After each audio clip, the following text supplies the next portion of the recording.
ka një të vërtet të hidhur dhe të frikshme, cilën e kanë pohuar edhe akademik nga Shqipëria, se gjatë periudhës së komunizmit ka pasur një, s'po them tendencë, mirë po një angazhim shtetëror që veçmas personalitetet që kanë pasur angazhim të jashtëzakonshëm dhe kontribut qoftë në fushën fetare, qoftë në fushën arsimore, qoftë në fushën kombëtare, të lihen anësh.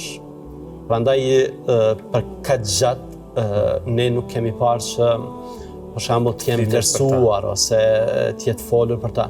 Edhe pse tani fatbarësisht ne mund të them se kemi elhamdulillah punime të ndryshme qoftë televizive. Lexuesi shqiptar ka literaturë të mjaftueshme. Tani jo të mjaftueshme, nga se shumë për këtyre personaliteteve vërtet duhet studiohen edhe më thellë. E përmendëm Hoxha Hasan Tahsinit, i cili ka qenë shkencëtar. Shumë idetë e tij, shumë çështjet e tij kanë nevojë për trajtim shkencor.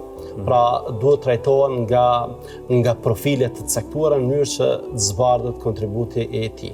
Mirë po, ajo që dihet është që deri në kohën tonë, kohën e vonshme, nuk kanë marrë vendin e merituar, nuk kanë gëzuar vendin që e kanë fituar me drejt në histori.